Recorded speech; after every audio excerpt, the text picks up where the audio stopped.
Hello and welcome to Sun and Fun. I'm Ron Timmermans, one of the many hosts for the Florida Aviation Network, and we're delighted that you've joined us today at the 45th Annual Sun and Fun International Fly-In and Expo. It's great to have you with us, joining us today and learning about various aspects of aviation and interesting people that we're interviewing.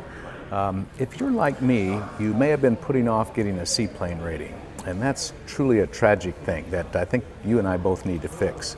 And to help inspire us to go that extra step and get the seaplane rating today, we're going to be speaking with Mr. Steve McCaughey, who is the Executive Director of the Seaplane Pilots Association, headquartered right here in Lakeland, Florida. Steve, welcome to the show. It's great to have you here. Yeah, it's great to be here. I'm sure. So this is home for you in Winter Haven and Lakeland, where you work, huh? Yeah, it is. We have a permanent office here on the Sun and Fun grounds and enjoy this wonderful Florida weather year-round, seaplane flying. And as I recall, there's an awful lot of lakes in Florida that we can go fly a seaplane into and out of, isn't there? There's about 800 lakes here in Polk County alone, about 7,400 lakes in Florida, over 150 acres, and we use as many of them as we can.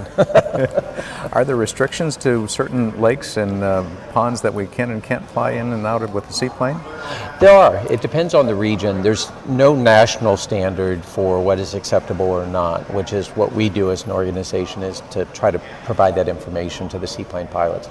But here in Florida, it's almost unrestricted. Out of the 800 lakes here in Polk County, about 780 are open. Wow. Let me make sure I understand this. Just in Polk County, which is the county in which Lakeland Airport in Lakeland, Florida is located, 800 lakes that you can fly in and out of. That's just in one county in Florida, and 7,500 throughout the state. Yeah. And then throughout the U.S., I'm sure there's hundreds of thousands. Hundreds of thousands. Yeah. Very good. Most of them with little or no restrictions. So getting a seaplane rating opens up a whole new avenue or a whole new venue for where you can fly into and out of, as well as have a lot of fun, I can imagine. Yeah, it does. I mean, you know, one of the great things is we're not limited to paved runways. For us, well, even last night we were out. I think we went in about 5 or 6 different lakes last night after the show, which was wonderful.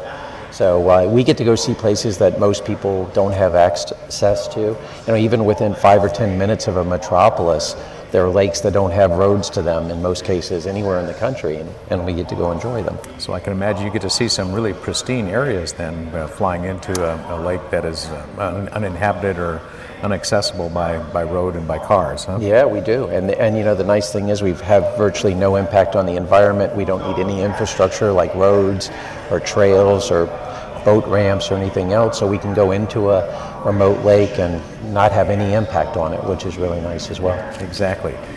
Is there a problem with missing the center line of the runway, or is that not an issue with you? It depends if you're landing in a canal. Okay. Then center line is pretty important, I guess. Good. But it's all good. So obviously you're a seaplane pilot and have been enjoying it for a number of years. How many hours have you amassed, Steve? We've done several thousand hours of seaplane time. I'm also an aerobatic pilot. I grew up with Sun and Fun in the aerobatic industry. I worked with Clint McHenry. Kind of grew up with Brian Becker and the Sukhois and the extras and the pisses, which was wonderful. But you know, I've enjoyed flying over 60 different types of seaplanes. We've flown from Australia, Lake Como, Italy, all over Alaska. I head to Alaska next from here, and it's just been an amazing, amazing lifestyle. I can't imagine not having aviation and seaplanes in my life. I just can't imagine it. Very good. Where will you go in Alaska, Steve? I will be going, I start out in Anchorage, and I do a series of safety seminars for the bush pilots in cooperation with the FAA for the beginning of their float flying season. Then we'll go up to Fairbanks, back to Anchorage for the Bush Pilot Show, the Great Alaska Aviation Gathering, and then down to Southeast Alaska, Juneau and Ketchikan. Very good. So you'll be gone a good while and get a lot of seaplane. May 8th. Oh wow, that's great. That's great. Well, you know, I guess it's one of those new ratings that I'd like to get, but I'm a little bit concerned about how easy it is to get a seaplane rating, or is it pretty darn difficult? Well, it's actually pretty easy. We like to say that in most cases, the average pilot in 3 to 4 days can earn a rating. I also say it's the most enjoyable rating you'll ever do. And especially as we make the transition to more and more automation in the cockpits, we're finding that getting a seaplane rating really wakes up a pilot's skills or develops a pilot's skills to get back to real stick and rudder flying. They're not dependent on the instruments in the airplane. If you go to Jack Brown's here in Winter Haven, the airplanes don't have starters, they don't have radios. You're really focused on what is the airplane asking you to do. And even better, it counts as a BFR. So you can do your biannual flight review as part of that as well. Getting a new rating qualifies for a flight review that resets the clock for every 2 years for that requirement.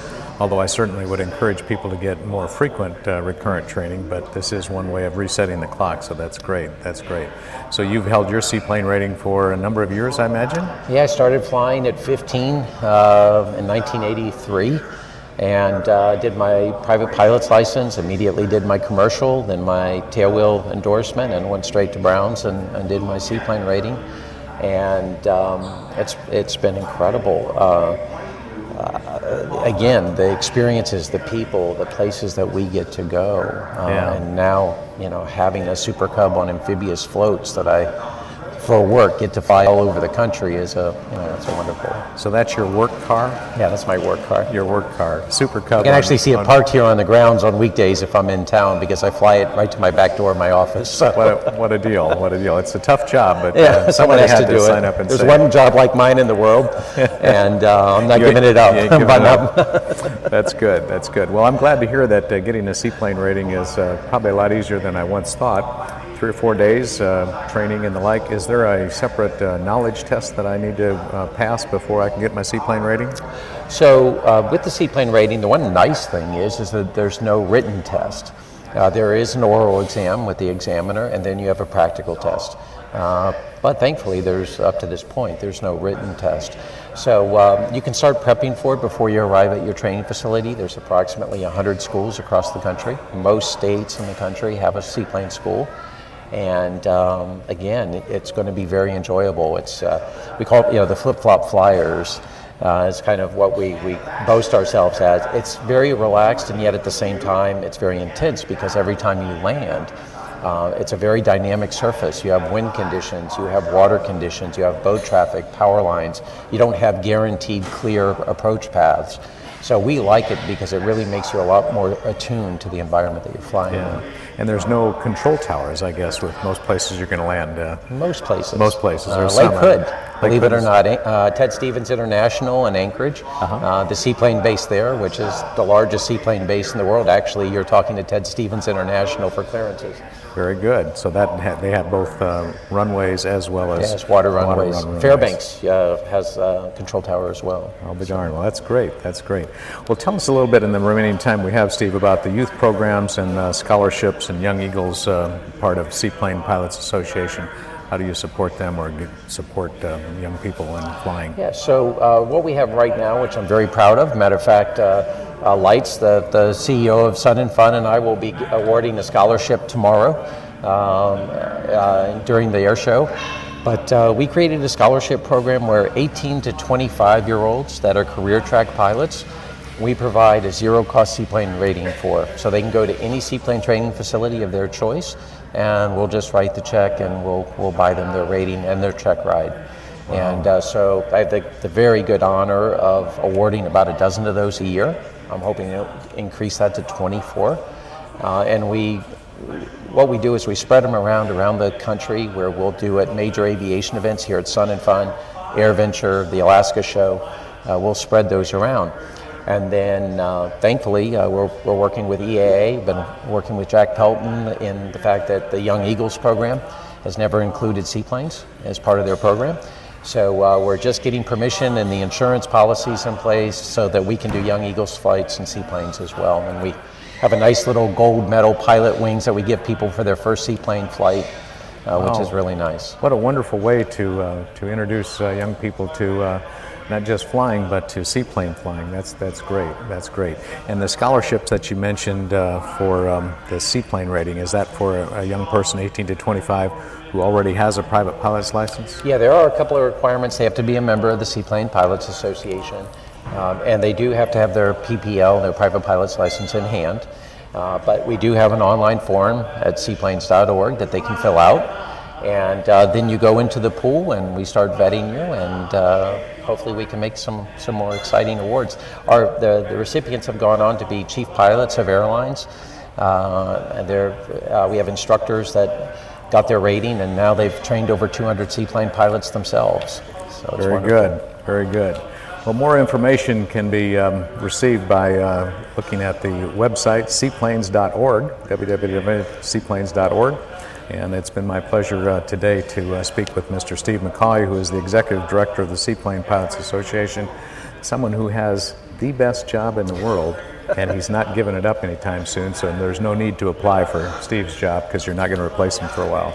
Steve, it's been great to have you with us today and to learn more about the Seaplane Pilots Association and how easy it is to get that rating that I've been putting off for all too long. So maybe I'll go over to the local area, Jack Brown Seaplane Base, and get that and tell him I know Steve. It's not going to get me any break on it, I'm sure.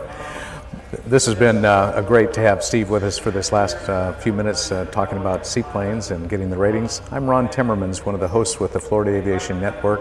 We have been broadcasting to you live and in the clear from the 45th Annual Sun and Fun International Fly-In and Expo in Lakeland, Florida. It's been my pleasure to be with you, and I hope you'll return soon for another of our exciting programs. Thank you very much.